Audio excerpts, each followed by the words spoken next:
was who he was, needed the women that he was with to represent him in a certain way. But would he have been different if I could have said, don't do that? She's sweet, she's smiling, but don't get it twisted.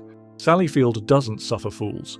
I thought that I had done all the things that you have in your head you're supposed to do. For over 5 decades, Sally Field has played everything from America's favorite daughter to Hollywood's most defiant survivor. Behind the Oscars and applause is someone who's fought tooth and nail for every line, every scene, every ounce of respect. And when someone crosses that line, they don't get a warning, they just disappear. She's not explosive. She's exact. No tantrums. Just ice. Norma Ray, Forrest Gump, Lincoln. You don't get to be Sally Field by playing nice off camera. Her standards are razor sharp, and the moment you fall short, she's out. I mean, you want directors to hire you and producers to want to work with you and writers to want to write with you or for you, but these are the actors, and the people you want to respect you are the actors. When she's done with you, you don't even realize it until you're not invited back. No warmth, no reunion. She's worked with the biggest legends in the business, but not everyone made it to the next project. Here are the 6 actors Sally Field quietly cut out of her orbit, for good. Number 1. Tommy Lee Jones. When Lincoln brought together a powerhouse cast under Spielberg's direction, Sally Field and Tommy Lee Jones were expected to be a dream pairing, 2 Oscar winners with decades of gravitas between them. But behind the scenes, things turned icy fast. Field has always described herself as an emotional, intuitive actor. She likes connection, collaboration, a sense of flow on set. Tommy Lee, not so much. According to crew members, he barely spoke to her unless it was in character, and when he did, it was blunt, businesslike, sometimes borderline dismissive. One insider called their dynamic professional frost. No screaming, no meltdown. Just 2 people operating in completely different temperatures. And for Field, who builds relationships through openness and trust, that silence felt more personal than any outburst. In interviews, she's hinted at difficult male co-stars without naming names.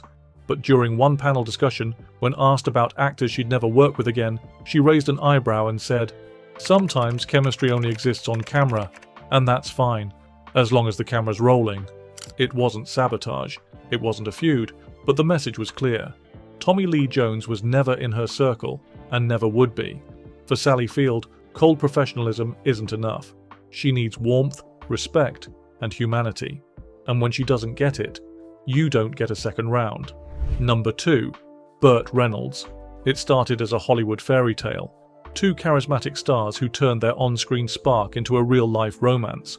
But behind the scenes, Sally Field and Burt Reynolds were anything but picture perfect. What the cameras captured was chemistry. What Field later revealed was control. They met on the set of Smokey and the Bandit, and the public saw them as the ideal couple. Playful, charming, a little wild. But Field has since admitted that their relationship was one of the most emotionally complicated of her life.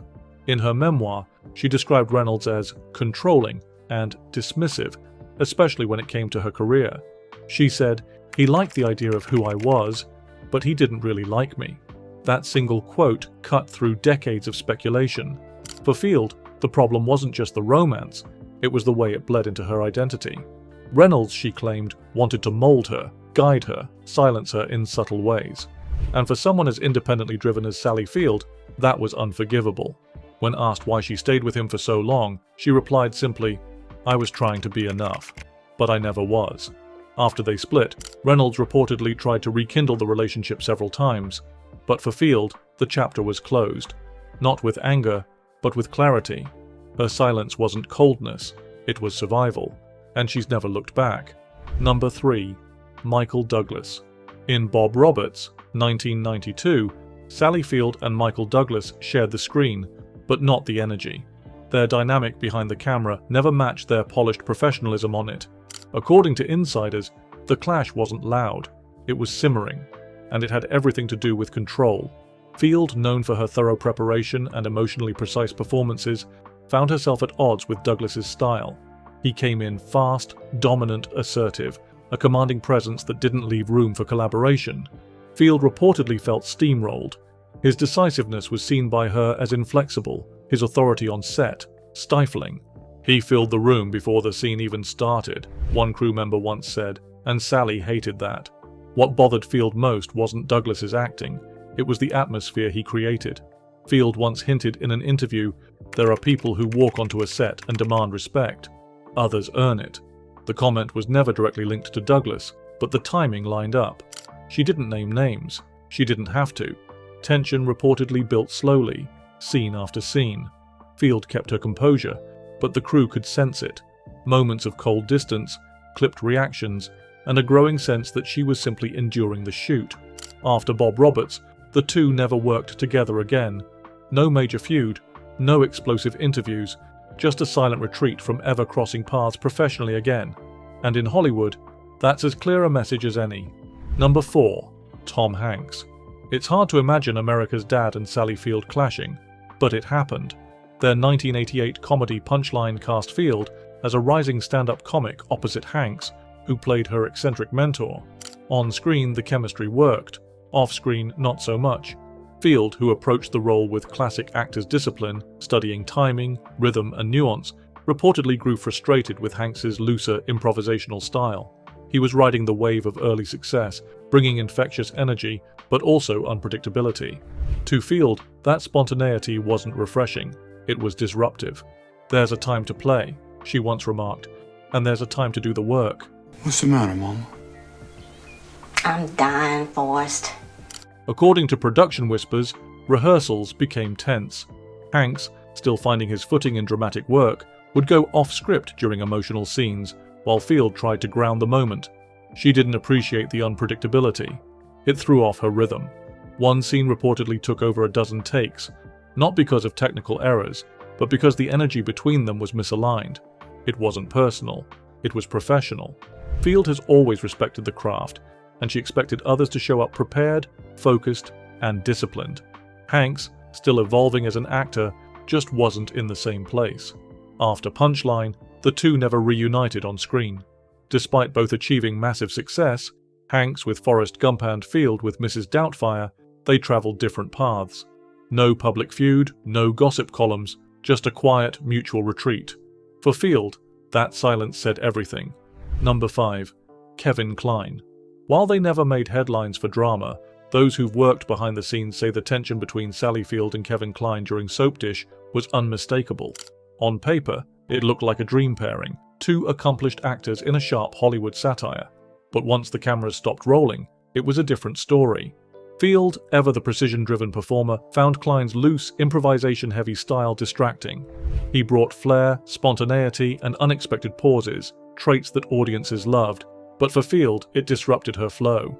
As one crew member recalled, she came prepared to hit every emotional beat. He came to play jazz. Their working relationship remained professional, but distant. Field wasn't one to explode on set. She'd get quieter, more focused, and, according to insiders, more frustrated. She reportedly asked the director to limit impromptu takes and keep Kline closer to the script. It didn't go over well. Kline, for his part, seemed unfazed, but the disconnect was clear. They rarely interacted outside of takes, and after the film wrapped, they never worked together again. No follow-up films, no public acknowledgement of the friction. "I like collaboration," Field once said in an interview years later, "but chaos has no place in a scene. It's a subtle rift, but a telling one." For Field, trust on set wasn't just about liking your co-star, it was about sharing the same rhythm. And with Kline, the beat never quite synced. Number 6. Brad Pitt.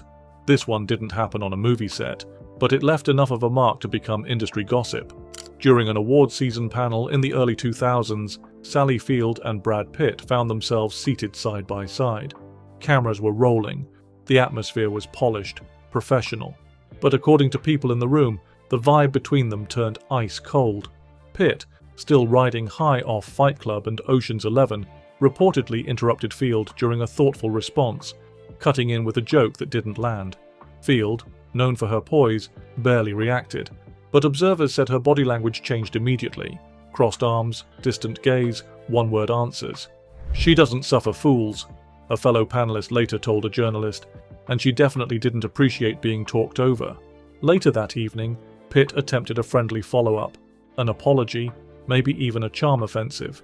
Field declined, politely but firmly. She moved on to other conversations, never circling back. To most, it seemed minor. But in Hollywood, where so much of future work depends on relationships, those subtle rejections carry weight. When asked years later about working with Brad Pitt, Feuds smiled and simply said, "We run in different circles." They never appeared on screen together, never shared another public event.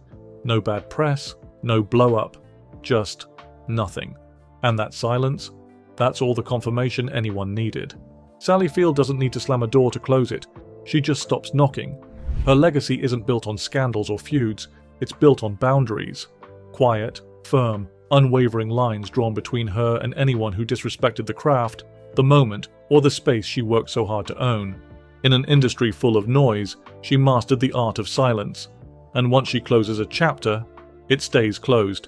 If you enjoyed this dive into one of Hollywood's sharpest minds, hit that like button, subscribe for more, and tell us in the comments, which actor do you think crossed the line the hardest?